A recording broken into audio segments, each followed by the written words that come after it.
మీ తాకట్టు బంగారాన్ని విడిపించిన 30 నిమిషాల్లో క్యాష్ ఇవ్వబడును. కొమ్మూరి గోల్డ్. నమస్కారం, సుమన్ టీవీకి స్వాగతం. నేను గీతాంజలి. మనతో పాటు ఉన్నారు అభ్యుదయ foundation think tank CEO Nandakishore గారు. సుమారుగా ఒక 20 రోజుల క్రితం అనుకుంటా ఒక వీడియో చేస్తున్నాము. దేవాలయాల గురించి, అక్కడ ఉన్న ఎనర్జీ పాయింట్స్ కావచ్చు, ఎందుకు దేవాలయాలకు వెళ్ళాలి, అక్కడ ఇచ్చేటువంటి నైవేద్యం ఏదైతే ఉందో ప్రసాదంగా మనకి ఇస్తారో అవి కావచ్చు, మనకున్న ప్రాబ్లమ్స్ ఎలా సాల్వ్ అవుతాయి, ఎందుకు వెళ్ళాలి, ఇవన్నీ మాట్లాడుకుంటూ ఉన్నాం. ఇందులో భాగంగా మూవీ ఆర్టిస్టుల కోసం ఒక ట్రిప్ చెప్పారనమాట, ఒక టూర్ ఎలా వెళ్ళాలని. ఎంతమంది ఫోన్ చేసి మాకు ఆర్టిస్టుల గురించి చెప్పారు. డైరెక్టర్సు అంటే ఆన్ కెమెరా ముందు పనిచేసే వాళ్ళు కాదండి, కెమెరా వెనకాల పనిచేసే వాళ్ళ గురించి కూడా చెప్పండి అని చాలా కామెంట్స్ వచ్చాయండి ప్రధానంగా వారి కోసమని. డైరెక్టర్లు అలాగే స్టోరీ రైటర్స్ ఎవరైతే ఉంటారో వారి కోసం కూడా ప్రత్యేకంగా కొన్ని దేవాలయాలు ఉన్నాయి. వెళ్ళాలి, అక్కడికి ఖచ్చితంగా అనుగ్రహం ఉంటుంది, లైఫ్ చేంజ్ అవుతుంది అనేది నేను నందకిషోర్ గారి మాటల్లో విన్నాను. అదే ఇవాళ మనం తెలుసుకోబోతున్నాం ఇవాళ వీడియోలో. ఇక లేట్ చేయకుండా సార్తో మాట్లాడదాం. సార్ నమస్కారం. కరెక్ట్గా చెప్పాను కదా? 100%. మీరు యాక్చువల్లీ ఎప్పుడో అన్నారు ఈ మాట. తర్వాత ఎప్పుడైతే మూవీ ఆర్టిస్టులకి సంబంధించి ఇలా వీడియో రిలీజ్ చేసామో ఆ తర్వాత చాలా మంది అడిగారు సార్, కొరియోగ్రాఫర్లు అడిగారు. అలా అంటే బ్యాక్ కెమెరా ఉన్న వాళ్ళ కష్టం మామూలు కష్టం కాదు. మనం ముందు అలా చూస్తున్నాం కానీ తెర వెనక కష్టపడే వాళ్ళు చాలామంది ఉంటారు. ప్రధానంగా సినిమాకి ఏమంటారు, captain of the ship, pillar అలా అనుకుంటే డైరెక్టర్. సో మరి డైరెక్టర్స్కి అలాగే స్టోరీ రైటర్స్ వీళ్ళ ఎలాంటి దేవాలయాలకి వెళ్ళాలి, అక్కడ ఏమైనా ప్రాసెస్ ఉంటుందా, ఏ ప్రదేశంలో ఉన్నాయి, ఇవన్నీ చెప్పండి సార్ ఇవాళ వీడియోలో. ఖచ్చితంగా ఎందుకంటే మూవీ వాళ్ళతో ఇప్పుడు మేము కూడా ఉన్నాం కాబట్టి ఖచ్చితంగా చెప్పాలి. దీనికి నో అని చెప్పడం అంటూ ఉండదు కదా. ఇప్పుడు నేను కూడా కలిసి వర్క్ చేస్తున్నాం కాబట్టి ఖచ్చితంగా చెప్పాలండి. ఈ ఫిలిం డైరెక్టర్స్కి, ఈ స్టోరీ రైటర్స్కి, వీళ్ళకి అందరికీ కూడా మెయిన్గా వీళ్ళకి కావాల్సింది, వీళ్ళకి ఉండాల్సిన టాలెంట్ ఏంటంటే క్రియేటివిటీ అండి. క్రియేటివిటీ, ఆ క్రియేటివిటీని ఒక రకంగా చెప్పాలంటే జ్ఞానం అని కూడా చెప్పచ్చు. ఈ జ్ఞానాన్ని ప్రసాదించే ఆలయం ఏదన్నా ఉంది అంటే భారతదేశంలో ఉండే ఏకైక ఆలయం శృంగేరిలో శారదాపీఠం అని. అవునా సార్? అమ్మవారు శృంగేరి శారదాపీఠం, సాక్షాత్ శారదా అమ్మవారు అక్కడ కొలువయ్యి మీ జ్ఞానానికి సంబంధించినవన్నీ కూడా ఆమె ప్రసాదించాల్సిందే. మీరు ఒక మంచి క్రియేటివిటీ రావాలన్నా, మీలో ఆ స్కిల్ పెరగాలన్నా, దానికి సంబంధించి ఇంకా మీ నిపుణత, మీ నైపుణ్యత ఈ రెండు పెరగాలన్నా మీరు వెళ్ళి చక్కగా దర్శించుకోవాల్సిన ప్రదేశం ఏదన్నా ఉందంటే శృంగేరి అండి.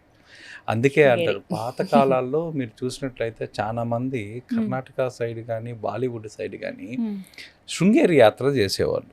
శృంగేరి యాత్ర ఎందుకు చేసేవాళ్ళయా అంటే కవులు కూడా, ఎక్కువ మంది కవులు వీళ్ళందరూ కూడా అక్కడికి వెళ్ళి ఆ నదిలో స్నానం చేసి అమ్మవారు ముందర దాదాపుగా రోజు ఒక 3 రాత్రులు ఖచ్చితంగా నిద్ర చేసేవాళ్ళండి. అక్కడ నిద్ర చేసి వాళ్ళు రోజు నిరంతరం అమ్మవారి దగ్గరికి వెళ్ళి వాళ్ళు ఏం ప్రత్యేకమైన పూజలు కూడా చేసేవాళ్ళు కాదు. అమ్మవారి ముందర కూర్చొని కొంచెం దూరంగా కూర్చొని దాదాపుగా 20 నుంచి 40 నిమిషాలు ధ్యానం చేసేవాళ్ళు. మీరు కానీ చూసినట్లయితే చాలామంది కవులు, చాలామంది ఎక్కువ పొయిటిక్ సెన్స్ ఉన్న వాళ్ళందరూ కూడా అక్కడికి వెళ్ళేవాళ్ళు. ఎందుకు వెళ్తున్నారా అనేది ప్రతి ఒక్కరికి కూడా ఇక్కడి నుంచి అండి, వెస్ట్ బెంగాల్ నుంచి కూడా వచ్చేవాళ్ళు.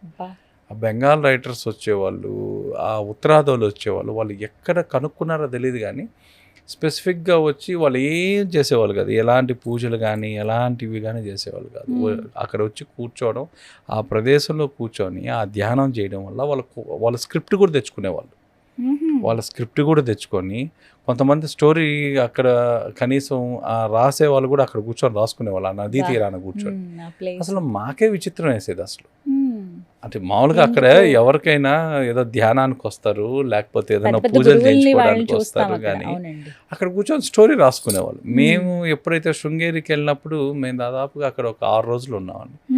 6 రోజులు ఆ ఎనర్జీ పాయింట్స్ అన్నీ చేసేటప్పుడు మాకు అర్థం కానిది ఏంటంటే ఎవరో ఒకరు కూర్చొని ఏదో ఒకటి రాసుకునేవాళ్ళు. మేమేమనుకునేవాళ్ళం అంటే ఏమన్నా అమ్మవారిది ఏమన్నా ఇది రాస్తున్నారా, అమ్మవారి మంత్రాలు ఏదన్నా రాస్తున్నారా, అలాంటిది ఏదన్నా అనుకుంటే లేదు, వాళ్ళ స్టోరీ నరేషన్స్ రాసుకుంటారు. అలా నాకు ఒక బెంగాల్ రైటర్ తగిలారు. యాక్చువల్గా బెంగాల్ రైటర్ తగిలినప్పుడు అతన్ని మేము అడిగామన్నమాట, సార్ మీరు అసలు ఎందుకు ఇక్కడ ఉన్నారు, ఎక్కడి నుంచో వచ్చి అంటే, లేదంటే నేను ఏదన్నా స్టోరీ రాయాలంటే నేను ఎప్పుడు శృంగేరికే వస్తాను. తర్వాత అతను చాలా పెద్ద రైటర్ బెంగాలీలో. సరే ఇంకా అతను పేరు చెప్పలేం కానీ, సో అతనుకున్న ఎక్స్పీరియన్స్ ఏంటంటే అతను గత 16 సంవత్సరాల నుంచి తన కథలు ఏది రాయాలన్నా శృంగేరిలో మొదలుపెట్టేవాళ్ళు.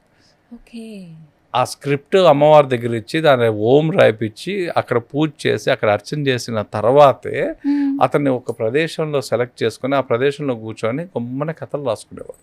ఆ కథ 10 రోజుల 15 రోజుల 20 రోజుల మీకు ఆ క్రక్స్ వచ్చేదాకా మెయిన్ పాయింట్ వచ్చేదాకా రాసి ఆ తర్వాత అక్కడికి వెళ్ళి మిగతా అవన్నీ ఎన్హాన్స్మెంట్స్ చేసుకునేవాళ్ళండి. సరే దీని మీద ఆరండి చేయడం మొదలుపెట్టాం. అసలు ఇక్కడ ఎందుకు అమ్మవారు అంటే అమ్మవారు ఆ జ్ఞాన రూపంలో జ్ఞానాన్ని ఇస్తున్నారండి, ఆ క్రియేటివిటీని పెంచుతున్నారు. సో ఇక్కడికి వచ్చి అమ్మవారిని దర్శించడం వల్ల వీళ్ళకి ఆటోమేటిక్గా డైలాగ్ పవర్ అనేది పెరుగుతుంది, నెరేటివ్ క్లారిటీ వస్తుంది, ఆ క్రియేటివ్ ఫ్లో ఏదైతే ఆ క్రియేటివిటీ ఫ్లో ఉందో అదొక ఫ్లో ధారలాగా వస్తుంది. ఆ క్రియేటివిటీ వాళ్ళ ఆలోచనలు ఎక్కడో 10 రోజులు ఆలోచిస్తే కూడా రాని లైను అక్కడ ఒక ధారలాగా వస్తుంది వాళ్ళకి. ఆ మెదడులో ఆ పర్టికులర్ సెంటర్ అది యాక్టివేట్ అయ్యి ఆ యాక్టివేట్ కావడం వల్ల వాళ్ళకు కొత్త రకం ఆలోచనలు కొత్త రకం క్రియేటివిటీ వచ్చేది. సో ప్రతి ఒక్కరు కూడా ఈ మూడిటికి కోసం అక్కడికి వెళ్ళేవాళ్ళు. ఈ 3 శక్తుల మూలమే శారదా తత్వం అండి. ఈ 3 శక్తులు ఏవైతే ఉంటాయో వాటిని యాక్టివేట్ చేయగలిగిన శక్తి ఆ శారదమ్మ వారికే ఉంది. సో ఇక్కడికి తర్వాత ఎనర్జీ పాయింట్స్కి వస్తే ఇది మోస్ట్ అక్కడున్న తుంగా నది తీరం అండి. ఎక్కువ రివర్ బ్యాంక్ దగ్గర కూర్చునే వాళ్ళు. అక్కడ రివర్ బ్యాంక్ దగ్గర కరెక్ట్గా మార్నింగ్ టైము ఈవినింగ్ టైము మాకు చీకటి పడితే దాదాపు 6-6:30 అప్పుడు కూడా మేము వెళ్ళి అడిగేవాళ్ళం. ఎందుకంటే మీకు ఎక్కువ కింగ్ కోబ్రాస్ లైవ్లో తిరిగే ప్లేస్ ఏదన్నా ఉంది అంటే శృంగేరిలో మీకు ఒక్కొక్కటి దాదాపు 10-15 అడుగుల పాములు మామూలుగా తిరుగుతుంటాయి. ఇంతవరకు ఎవరిని హర్ట్ చేసింది లేదండి, అందరికీ కనిపిస్తుంటాయి, అక్కడ తిరుగుతూనే ఉంటాయి, ఆ పీఠంలో తిరుగుతూ ఉంటాయి. ఆశ్రమం చుట్టూ కూడా మీరు ఆ నది దాటి వెళ్తే అవతల పక్కన ఆశ్రమం దగ్గర కూడా అక్కడ కూడా తిరుగుతుంటాయి. సో అక్కడ కూడా ఇంకొక నానుడి కూడా ఉంది కదా మీకు శృంగేరి నుంచి. వీళ్ళు రాత్రుల్లో ఏం చేసేవాళ్ళంటే అందరూ కూడా అక్కడ ఉన్న నానుడి ఏంటంటే అప్పుడు శంకరాచార్యుల వారు శివలింగాన్ని తీసుకొని వచ్చారు ఇక్కడ కైలాసం నుంచి. దానికి రోజు అభిషేకం రాత్రి 9 గంటలకు చేస్తారండి. సో అది చరిత్రలో ఉన్నారు, అది వాస్తవం లేదో కానీ అక్కడున్న నానుడి మాత్రం అదండి. కాబట్టి ఆ అభిషేకం చేసిన తర్వాత వెళ్ళి నిద్రపోయేవాళ్ళు. మార్నింగ్ మళ్ళీ దాదాపుగా మీకు వాళ్ళు ఎక్కువ టైం స్పెండింగ్ దేంట్లో ఉండేదంటే రైటింగ్లోనే ఉండేదండి. సో తుంగా నది ప్రవాహం ఒకటి. ఆ తర్వాత మీరు అక్కడ తుంగా నది దగ్గర మీరు చేయవలసింది ఏంటంటే 18 నిమిషాలు నిశ్శబ్దంగా కూర్చోవడం మౌనంగా మెడిటేషన్. సో అప్పుడు ఏమవుతుందంటే మీకు మూలాధారం దగ్గర నుంచి ఆ బ్యాంక్ నుంచి వచ్చేవి ఏవి కూడా ఉంటాయో ఇవన్నీ కూడా మీవి యాక్టివేట్ చేస్తాయి. ఏవైతే నాడులు బ్లాక్ అయి ఉన్నాయో అవన్నీ కూడా ఓపెన్ అవుతాయండి. ఆ తర్వాత అక్కడ మామూలుగా కూడా అందరూ కూడా దాని ఒక ఆచారంగా మారిపోయిందండి. మీరు ఏ కథ అయితే ఊహించుకుంటున్నారో ఆ కథలో ఏ సీన్ అయితే అనుకుంటున్నారో ఆ సీన్ని మానసికంగా మీరు అనుభవించాలి అక్కడ కూర్చొని, ఏదో క్రియేటివ్ సీన్. ఎందుకంటే మీకు ఏదో ఒక విధంగా అక్కడ స్టార్టింగ్ పాయింట్ అది. ఆ రివర్ బ్యాంక్ అనేది ఒక స్టార్టింగ్ పాయింట్. ఏదో స్టార్ట్ చేయాలి. మీరు రాసుకున్న కథలో మీరు రాసుకున్న సన్నివేశాన్ని మీరు ఊహించుకొని ఆ సన్నివేశంలో మీరు ఉండేటట్టు చూసుకొని దాన్ని ఏ విధంగా పిక్చరైజ్ చేయాలా అనేది మీరు ఊహకు అందాలి. అది ఫస్ట్ అక్కడ రిలీజింగ్ పాయింట్, స్టార్టింగ్ పాయింట్. ఆ తర్వాత శారదాంబ గర్భగుడి. మీరు గర్భగుడిలో అమ్మవారి దగ్గరగా కాకపోయినా కొంచెం దూరం నుంచి అయినా కూడా కళ్ళు మూసుకొని ఇది ప్రతి ఒక్కరూ ఖచ్చితంగా చేయవలసిందండి. 12 శ్వాసలు ఉశ్వాస నిశ్వాసలు గమనించాలి వాళ్ళు. 12 సార్లు కౌంట్ చేయాలి. ఈ 12 కౌంట్ అనేది చాలా విశేషం అండి అక్కడ.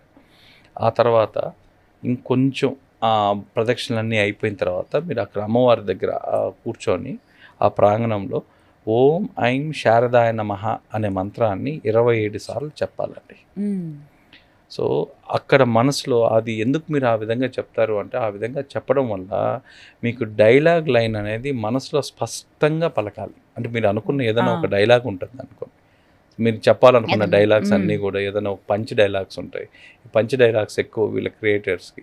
ఆ పంచ్ డైలాగ్స్ ఏదైనా రావాలి అంటే అమ్మవారిది జపం చేసిన తర్వాత 27 సార్లు మీ పంచ్ డైలాగ్స్లు ఏమున్నాయో అవన్నీ మీరు గుర్తు చేసుకోవాలి. మీకు రాకపోయినా మీరు అక్కడ ఏదో ఒకటన్నా శాస్త్రోక్తంగానో ఒకటి రాయాలి. మీరు రాయడం అంటూ మొదలు పెడితే అక్కడి నుంచి మీకు ఆ కంటిన్యూషన్ స్టార్ట్ అవుతుంది. సో ఆ విధంగా ఒకటి చేయడం వల్ల మీ మాటల్లో కొంచెం బలం వస్తుంది. ఆ తర్వాత విద్యాశంకర ఆలయం. ఈ విద్యాశంకర ఆలయం ఏంటంటే నెరేటివ్కి నిర్మాణ కేంద్రం అది.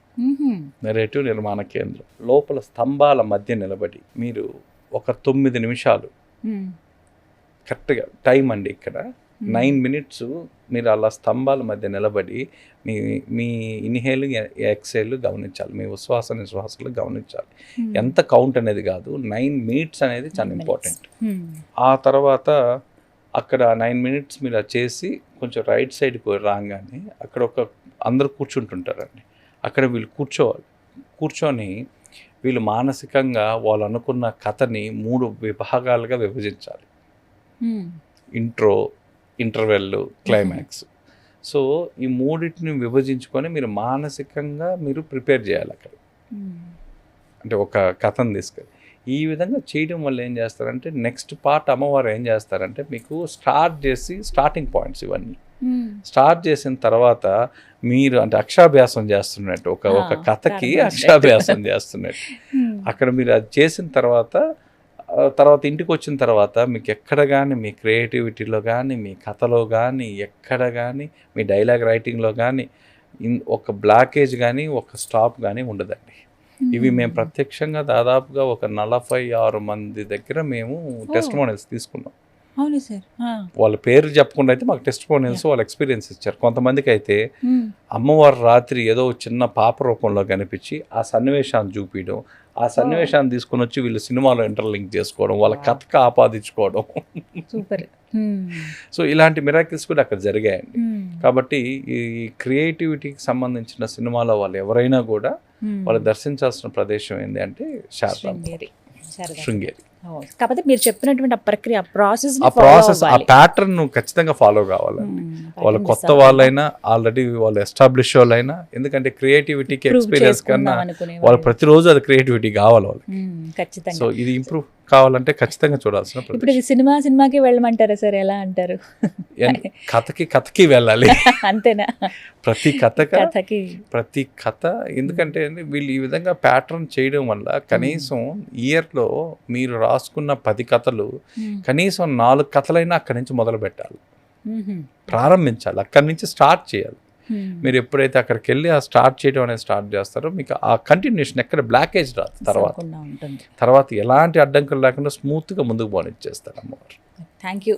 డైరెక్టర్స్కి అలాగే స్టోరీ టెలర్స్కి, చాలా స్టోరీ రైటర్స్కి చాలా ముఖ్యమైనది ఇది. సో ఇంకా కొంతమంది సినిమా వాళ్ళు అంటే ఈ 24 క్రాఫ్ట్స్లో మిగతా విభాగాలు కూడా ఉన్నాయి కాబట్టి వాటి గురించి కూడా నెక్స్ట్ కమింగ్ వీడియోస్లో చెప్పండి సార్. కెమెరామెన్స్ గురించి, కొరియోగ్రాఫర్స్ గురించి చేద్దాం. ఎందుకంటే వాళ్ళల్లోనే ప్రజెంటేషన్ ఉండేది, వాళ్ళల్లోనే వాళ్ళకి అసలు వాళ్ళని కొంచెం తిప్పుదామండి వాళ్ళని. అవునా? తప్పకుండా. ఒక ఆలయానికి కాకుండా కొంచెం వాళ్ళని తిప్పుదాం. టూర్ లాగా ఒక యాత్ర ఉంది, యాత్ర అనేది చూపిస్తాం. సో రెడీగా ఉంటారు మన వాళ్ళు. Thank you sir. నమస్కారం.